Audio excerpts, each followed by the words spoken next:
안녕하세요. 세상 속의 제자도 이상준입니다. 예고해드린 대로 오늘은 요한복음 14장 2절과 3절에 나온 아버지의 집 그리고 거처에 대해서 다뤄보려고 합니다.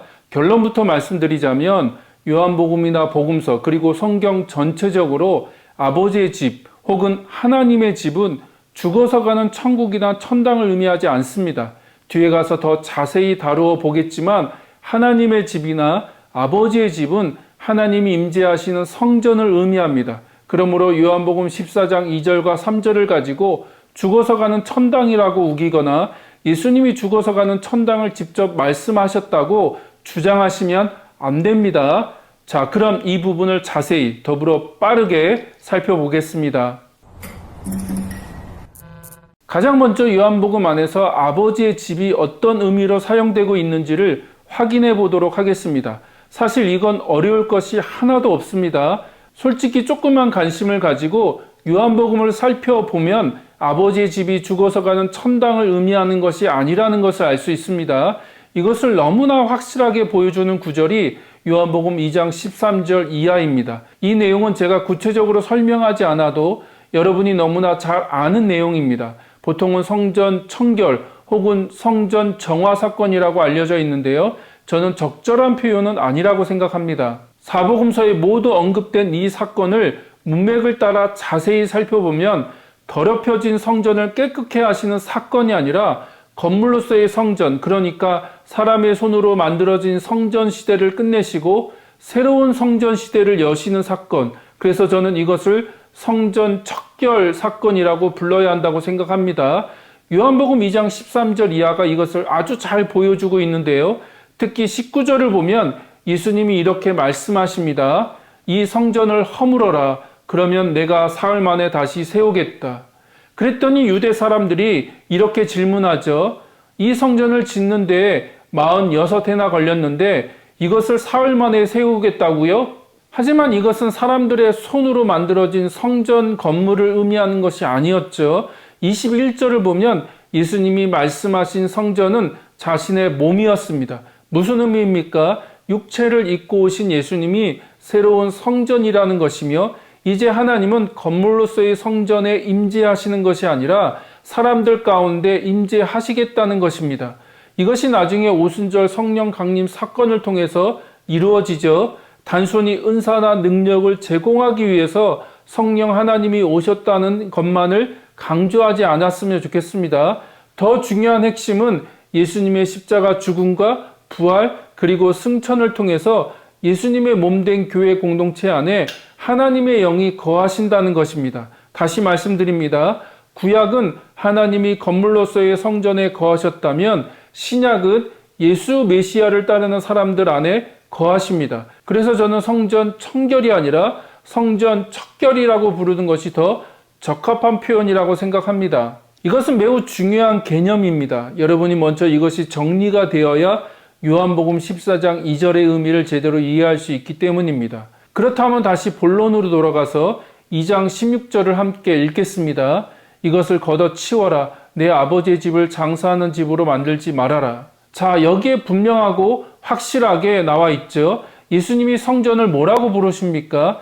내 아버지의 집이라고 부르십니다. 확실하죠? 이것은 공간복음서를 보아도 분명하게 확인이 됩니다. 먼저 마태복음 21장 13절과 마가복음 11장 17절 그리고 누가복음 19장 46절입니다. 모두 동일하게 성전을 뭐라고 부릅니까? 내 집, 그러니까 풀어서 쓰면 하나님의 집입니다. 이 표현은 창세기 28장으로 거슬러 올라갑니다. 아버지의 집에서 도망 나온 야곱이 삼촌 집으로 가는 도중 놀라운 꿈을 꾸게 되고 자신이 베개 삼았던 돌을 세우고 그 위에 기름을 부으면서 다음과 같이 말합니다. 17절입니다. 두렵도다 이곳이여 이것은 다름 아닌 하나님의 집이요 이는 하나님의 문이로다. 22절도 보겠습니다. 내가 기둥으로 세운 이 돌이 하나님의 집이 될 것이요. 그래서 그곳 이름을 뭐라고 하나요? 예, 베델이라고 부르죠. 벳은 집, 엘은 하나님이라는 의미입니다. 정리가 되시죠? 구약이든 신약이든 하나님의 집 혹은 아버지의 집은 죽어서 가는 천국을 의미하는 것이 아니라 성전을 의미한다는 것입니다. 그러므로 요한복음 14장 2절과 3절은 예수님이 죽어서 가는 천당을 예비하시겠다는 의미가 아닙니다. 더 나아가서 예수님의 재림 때에 완성될 하늘 성전을 의미하는 것도 아니라는 것이죠. 아마 요한복음을 깊이 있게 연구하신 분들은 이 구절이 예수님의 재림 시에 하늘에 완성될 성전이라고 배웠을 것입니다. 하지만 이런 해석도 정당하지 못합니다. 왜냐하면 방금 요한복음 2장에서 살펴본 것처럼 신약에서는 어떤 특정한 건물이나 장소가 성전이 될 수 없다는 것입니다. 그래서 요한계시록 21장을 보면 새하늘과 새 땅이 회복되고 하늘로부터 새 예루살렘이 내려오는데 한 가지 놀라운 특징을 발견하게 됩니다. 바로 새 예루살렘 성 안에 성전이 없다는 것입니다.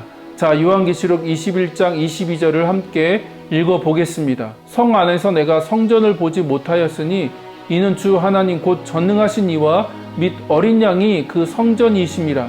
아멘.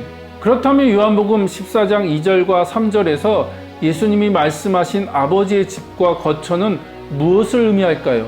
예수님의 재림 때 하늘에 완성될 성전을 의미하는 것이 아니라 예수님이 십자가에서 죽으시고 3일 만에 부활하시고 승천하신 후에 제자들에게 임하신 성령, 다시 말하면 이 땅에 세워진 교회 공동체 위에 예수님의 영이 임하심으로 새롭게 세워질 성전을 의미한다고 해석하는 것이 요한복음 전체 맥락에 더 적절하다는 것입니다.